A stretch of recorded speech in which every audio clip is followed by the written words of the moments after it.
एक गांव में हीरालाल और लक्ष्मी पति पत्नी रहते थे। कुछ समय बाद उनके घर बच्चा होने वाला था। लक्ष्मी हॉस्पिटल में भर्ती थी। नर्स ने हीरालाल को आकर खुशखबरी दी कि आपके पत्नी को जुड़वा बच्चे हुए हैं। हीरालाल ने कहा कि दोनों लड़के हैं।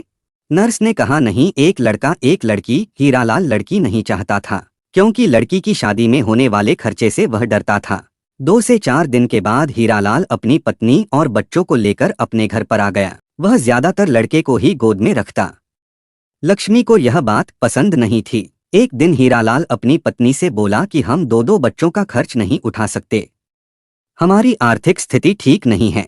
इसके अलावा लड़की की शादी में होने वाले खर्चे को भी हम नहीं उठा सकते, इसलिए हम लड़की अपने दोस्त को सौंप देते हैं जिसकी कोई संतान नहीं है। वह हमारी लड़की को हमसे भी अच्छे से पालेगा क्योंकि वह बहुत अमीर है। लक्ष्मी ने अपनी लड़की को देने से मना किया, लेकिन हीरालाल के कहने पर दुखी मन से उसने अपनी लड़की को हीरालाल को सौंप दिया। हीरालाल ने लड़की अपने दोस्त की बीवी को दे दिया। बच्चा पाकर वह बहुत खुश हुए। इसके बाद समय बीतता गया।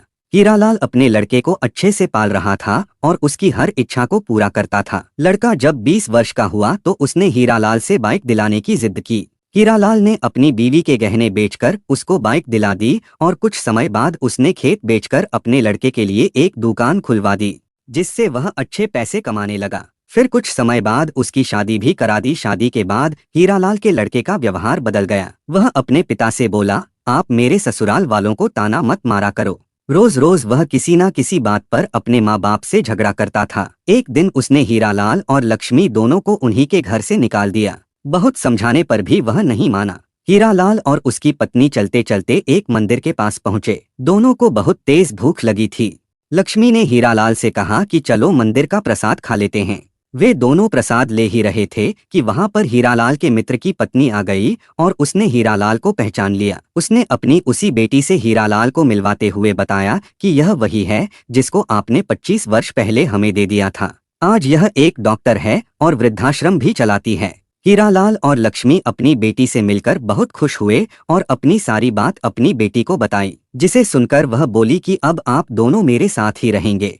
मोरल ऑफ द स्टोरी, इस कहानी से हमें यह सीख मिलती है कि हमें कभी भी लड़के लड़की में भेदभाव नहीं करना चाहिए। दोस्तों, कहानी सुनने का बहुत बहुत शुक्रिया। कहानी अच्छी लगी हो तो लाइक करें, कमेंट करें, अपने दोस्तों को शेयर करें और चैनल को सब्सक्राइब जरूर करें। अब हम आपसे विदा लेते हैं और दुआ करते हैं कि आप खुश रहें।